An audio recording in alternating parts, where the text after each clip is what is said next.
Voilà, je vous propose qu'on commence cette séance. C'est la deuxième séance dans le cadre de réflexion concernant la création du terrain d'aventure dans le petit parc qui est ici, enfin ici derrière en fait réellement. Et l'idée étant d'avancer, c'est des séances avec les futurs utilisateurs et usagers. Et l'idée est de pouvoir finalement, à travers un certain nombre de séances, définir de plus en plus précisément le projet pour qu'on puisse effectivement imaginer à terme, probablement en 2017, une ouverture du terrain d'aventure. Et c'est vrai que l'idée de faire ce terrain d'aventure, pas seulement avec finalement les autorités et avec les services de la ville, mais surtout avec les usagers futurs, avec les habitants, avec les centres socioculturels qui vont être acteurs prochainement aussi sur la création de ce terrain d'aventure. Pour vous dire évidemment, quand on réfléchit qui sont les futurs acteurs de ce projet, dans la création du projet, puisque la dernière fois on a déjà posé quelques étapes, et puis l'idée aujourd'hui est d'en poser un peu plus. Vous verrez, vous serez totalement acteurs pour ceux qui êtes présents aujourd'hui. D'ailleurs, je tiens à vous remercier d'être là ce soir pour cette séance qui va nous permettre de définir le futur projet. Et donc les acteurs qui sont présents et qui vont travailler sur ce projet de terrain d'aventure, c'est la ville de Lausanne qui est le mandataire, le maître de l'ouvrage, celui qui va finalement construire à terme. Et puis nous avons la Fondation pour l'animation socioculturelle qui va avoir la gestion de ce terrain d'aventure à terme. Et effectivement, c'est important qu'ils puissent être aussi présents. Ils sont aussi présents avec les deux centres socioculturels de Malais, Montelli et de Bourdonnais, qui seront des acteurs essentiels, puisque ce sont eux qui sont au contact de la population, des gens du quartier, des quartiers, qui peuvent être plus principalement concernés par ce futur terrain d'aventure.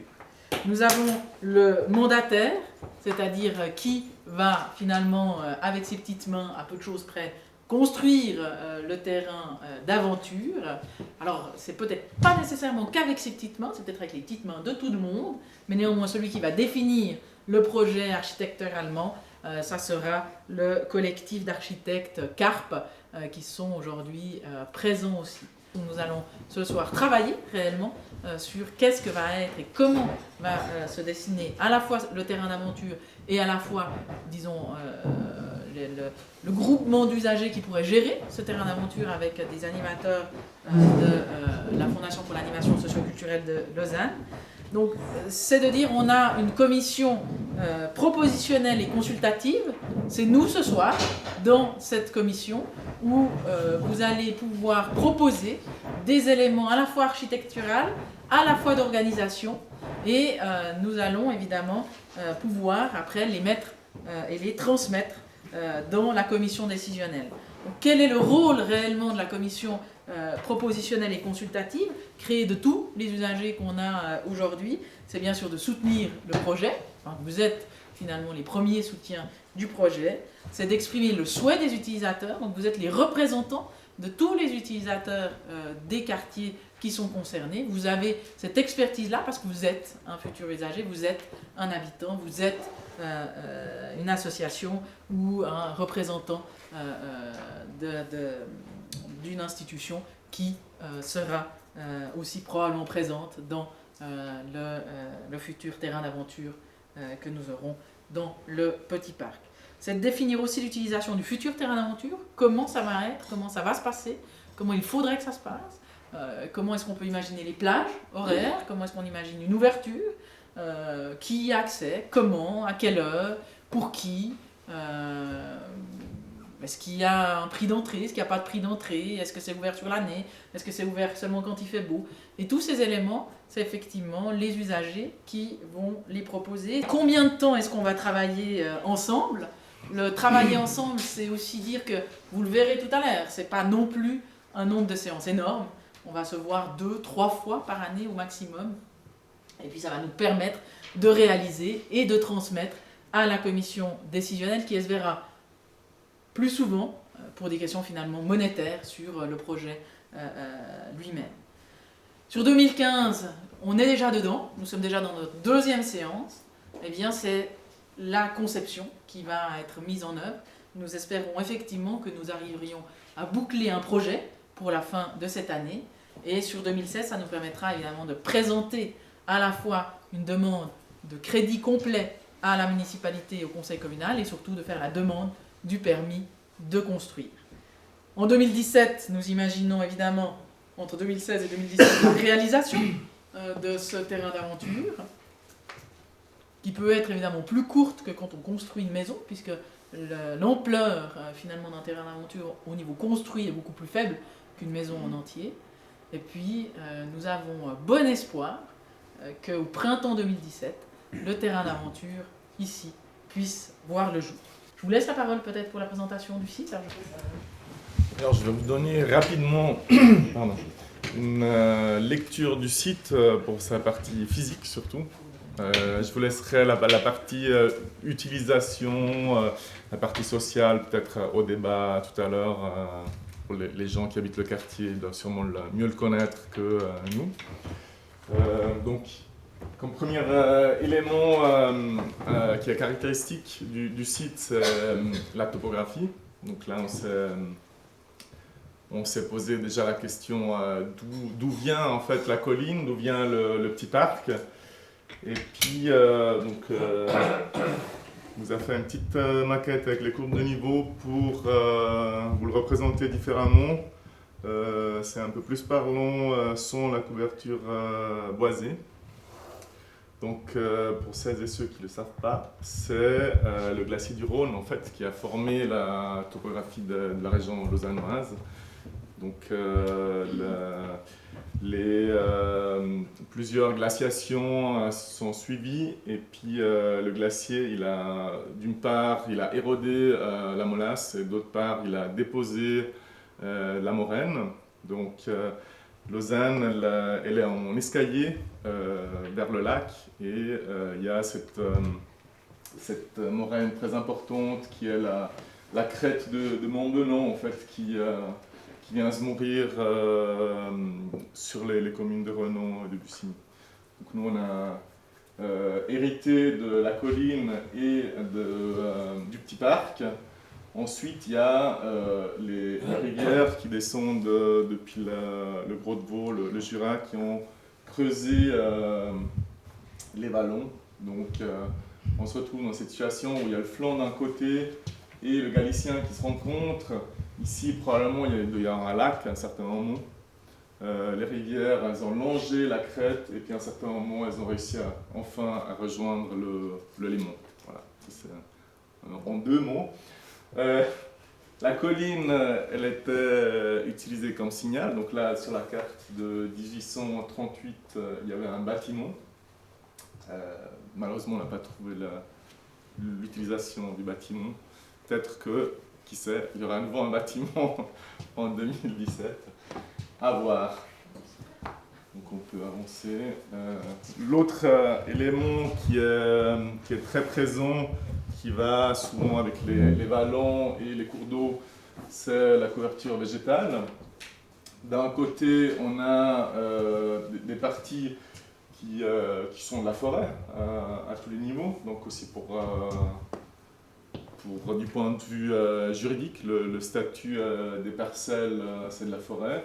Et on a une couverture végétale un peu sur toutes les parcelles qui sont autour du site. Voilà, donc là il y a un peu deux parties minérales, mais disons que pour le reste, le végétal, il prédomine. Et le végétal, il participe également à la définition des limites, à donner le dessin du site. Donc ici on a l'entrée nord-est, où on a un des deux chemins d'accès en dur, et puis on voit déjà des éléments donc boisés, avec des éléments un peu puissants en buisson, et les haies qu'on va retrouver un peu partout sur le site. Donc il y a cette haie qui va créer la limite vers le quartier d'habitation. Et puis de l'autre côté, on a un dessin qui ressemble un peu de par sa structure. Donc on a en bas, on a un peu une entrée plutôt compliquée comme ça avec des portails. Mais disons, il y a une porte assez claire, un chemin d'accès encadré par la végétation. Et puis en haut, on a à nouveau une sorte de seuil, un deuxième seuil qui va nous amener au petit parc, vraiment aussi du petit parc. Les autres accès dans la hiérarchie un peu mineure, entre guillemets, c'est des sentiers plutôt informels d'un côté, qui rejoignent le site, qui ont soit il y avait des portails, déjà ici probablement il y a un portail, parce qu'il y a un chemin en dur qui arrive depuis le quartier, soit c'est l'usage donc spontané. Souvent le service des parcs et domaines découvre que les usagers d'un site, ils se créent ses propres accès. Voilà, entre deux points, c'est souvent le chemin le plus court. Et puis après, avec l'usage, les haies, elles s'écartent et puis il y a des sentiers qui se créent. Voilà. Donc quelques images encore pour montrer le site comme il est cadré par des haies ou des buissons. Voilà. 2 mots pour l'aspect juridique de la parcelle. Donc ici on voit la distance à la forêt, elle est très tillée par rapport à la plat vert. Donc ça c'est un des éléments de projet qui vont nous accompagner probablement jusqu'au bout, dans le sens qu'on ne va pas tellement pouvoir intervenir. C'est une distance à la forêt qu'on devra respecter pour construire des bâtiments. Alors peut-être pour des petites structures mobiles, pour des cabanes, peut-être qu'on pourra contourner cet aspect du règlement.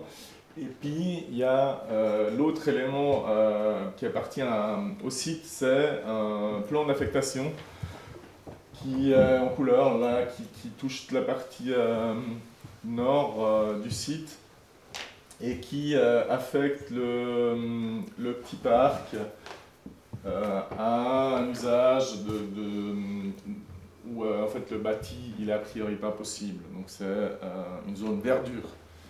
Du coup là il y aura également une négociation à faire par rapport à l'affectation du lieu, vu que pour l'utilisation, pour la création du terrain d'aventure, on aura besoin de bâtiments. Voilà, donc en résumé, la lecture du site avec quelques éléments de projet en rouge. Donc, en général, je ne vais pas tout redire, mais disons en général, il s'agira les 2 prochains mois de clarifier un peu le fonctionnement de tout le site, donc comment on y accède, comment on le définit, la nature des surfaces. Par exemple, la limite entre la partie minérale et la partie végétale, les différents éléments d'affectation, typiquement le terrain multisport, quelle partie on va retenir, est-ce qu'il va être déplacé sur le côté, est-ce qu'il aura toujours sa place là. Donc, le statut de la colline, on n'a pas tellement parlé parce que actuellement c'est un peu une touffe de verdure. Donc, à voir comment on y accède, est-ce qu'il y aura quelque chose en haut, est-ce qu'il y aura quelque chose dans la forêt. Voilà. Alors maintenant je vais juste vous donner quelques idées, informations sur qu'est-ce que c'est un peu un terrain d'aventure. Bon, il y a des gens qui savent bien mieux que moi ici, probablement, notamment celui de Pierre Fleur. Mais juste pour vous donner quelques idées à quoi ça ressemble, et puis aussi quelques idées un peu d'échelle de bâtiment que ça va représenter. Donc c'est un petit bâtiment qui va être construit, juste pour qu'on parle déjà, qu'on parte au départ, pas sur des immenses structures, etc. Et puis, en troisième lieu, juste un peu comment nous, on a l'habitude de fonctionner dans les chantiers et dans les projets dans lesquels on s'investit. Donc, alors, un terrain d'aventure, ça ressemble à quoi? Je voulais juste vous montrer quelques images du terrain d'aventure de Holton, que je n'ai malheureusement pas visité, mais qui ressemble un peu à celui qui va être construit ici, un peu dans le contexte, moitié forêt et moitié clairière, comme ça. Donc un terrain d'aventure, c'est un lieu pour les enfants, principalement, réservé aux enfants. On peut voir qu'il y a donc un petit bâtiment qui est construit dans la forêt, mais aussi ça reste en fait un espace assez informel où les gens peuvent un peu décider au gré des besoins et des envies ce qu'ils vont y faire. Donc on voit que les aménagements ne sont pas forcément définis à l'avance. Donc c'est surtout un espace de jeu pour les enfants et l'idée c'est de mettre à disposition des matériaux, des outils, de la matière en fait pour qu'ils puissent eux-mêmes imaginer un peu comment construire leur terrain d'aventure. Il y a parfois, comme ici à Holton, mais aussi à Pierrefleur, des lieux intérieurs avec des petits ateliers pour essayer d'expérimenter 2-3 outils comme là une perceuse à colonne. Donc il y a aussi des espaces intérieurs, mais l'idée c'est plutôt que ça reste quand même ouvert sur l'extérieur. La construction de cabanes qui sont justement possibles, comme à Genève par exemple, d'être construites dans la forêt, justement en zone non constructible, parce qu'elles ne sont pas permanentes, elles sont peut-être déconstruites chaque année, reconstruites l'année suivante, etc. Donc souvent on peut avoir un peu une autorisation d'utiliser la forêt pour cela. Alors malheureusement, j'ai pas beaucoup d'images de Pierrefleur parce qu'on n'en trouve pas beaucoup sur le net. J'ai pas pu malheureusement. Mais de toute façon, l'idée c'est plutôt d'aller le visiter vu que c'est pas très loin, et donc ça sert à rien forcément de montrer des photos maintenant. Donc ce qui pourrait être bien s'il y a des gens qui ont envie, ce serait d'organiser une visite à un moment donné cet automne. Donc voilà, on peut passer, ça fait un peu bunker là, donc c'est pas hyper, mais c'est un très bel endroit. Et puis donc l'idée d'un terrain d'aventure, c'est aussi un lieu qui est créé par et pour les enfants, aussi au niveau des dimensions, des limites, de ce que c'est, même au niveau sensoriel, etc. Donc ça, c'est un peu pour donner un exemple d'un lieu qui est vraiment destiné et réservé aux enfants. Donc un terrain d'aventure, est-ce que c'est de l'espace construit? Donc tu peux passer tout de suite. Donc ça, c'est les belles maquettes qui ont été réalisées lors des animations de cet été. Donc oui et non, c'est-à-dire que sur tout ce beau terrain qui a été décrit par Marco tout à l'heure, en fait l'idée c'est vraiment de construire un tout petit bâtiment. Là il est de 12 étages, probablement ça va rester même sur rez, pour essayer d'utiliser le moins de place à construire et de laisser le maximum d'espace pour la création et pour l'utilisation des usagers et usagères. Donc voilà à peu près des échelles de bâtiments que ça va représenter. L'idée aussi c'est d'utiliser des matériaux qui correspondent au site, qui soient malléables, réutilisables. Enfin, l'idée c'est que le bâtiment corresponde aussi à ce que va être le terrain d'aventure et ce que les enfants vont en faire. Donc là c'est construit en paille, en terre, en bois par exemple. Voilà, l'idée aussi c'est d'arriver à un bâtiment qui soit ludique, un bâtiment qui soit aussi une sorte d'exemple, qui permette aux enfants de découvrir des choses qu'ils n'ont pas l'occasion de découvrir d'habitude dans leur environnement construit. Et l'idée aussi c'est de pouvoir utiliser des matériaux qui leur permettent éventuellement, et on aimerait beaucoup, participer à la construction et donc du chantier. Donc voilà, ça c'est un peu pour donner des idées de bâtiments un peu plus ludiques qu'on n'a pas l'habitude de voir. Et puis de créer aussi des espaces qui soient entre intérieur et extérieur, donc profiter de couverts quand il pleut, mais qu'on peut quand même utiliser même s'il fait froid.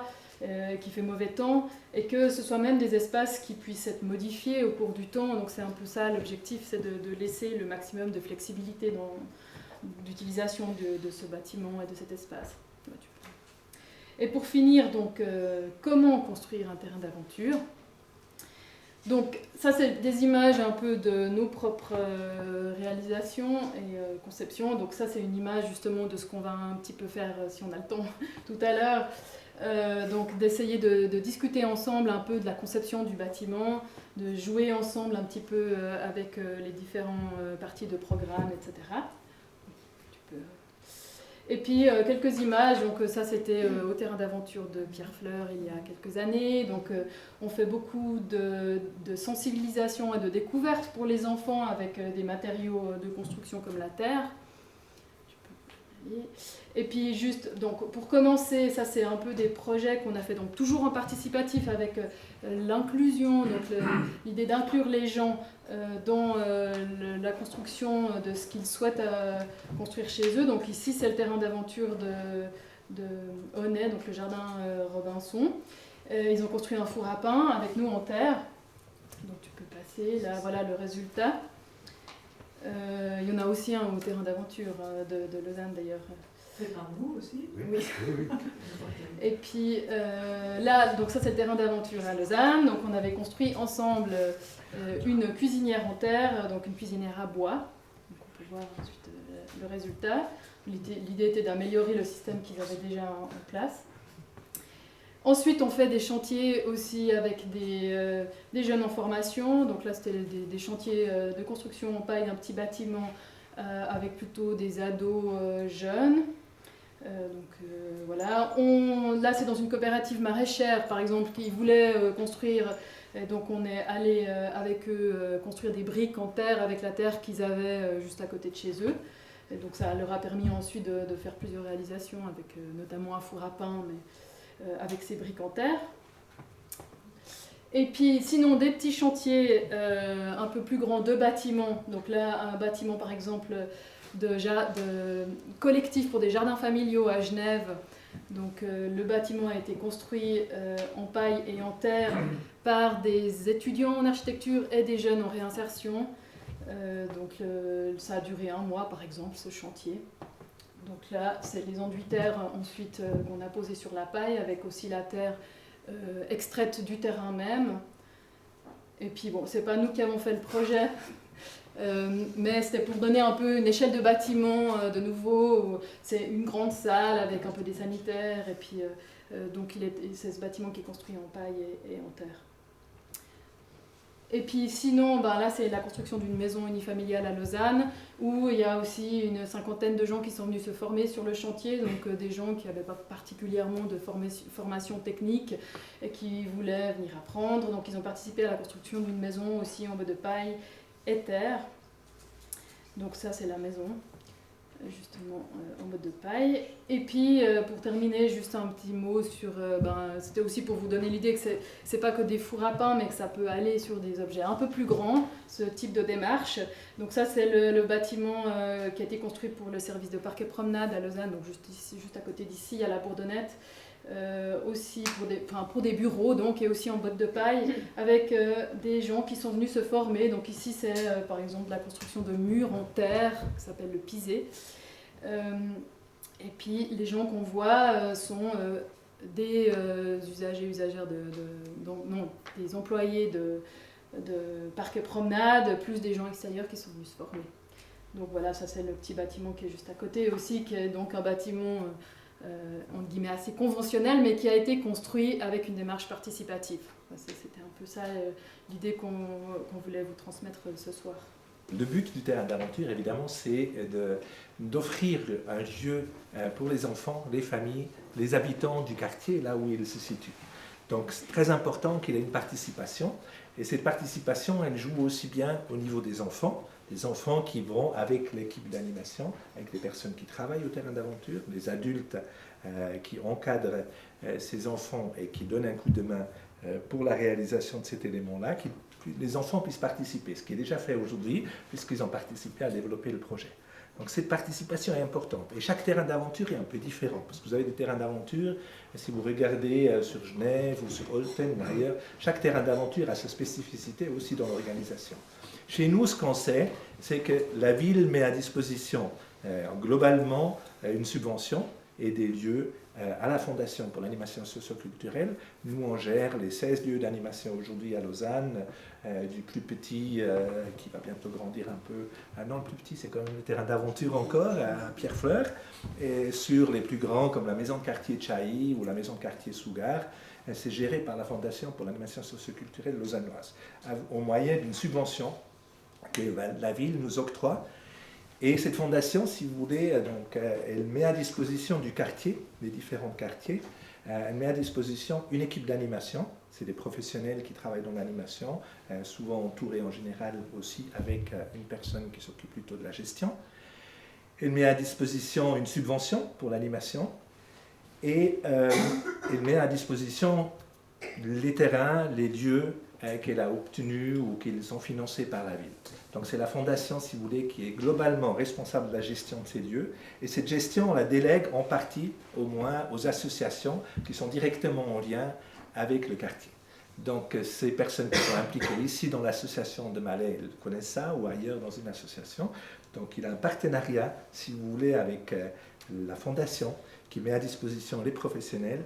Et après une participation associative qui fonctionne dans une association de quartier ou de terrain d'aventure ou de maison de quartier, qui, elle, est le partenaire avec l'équipe d'animation pour définir ensemble qu'est-ce qu'on fait dans ces lieux, qu'est-ce qu'on va y développer.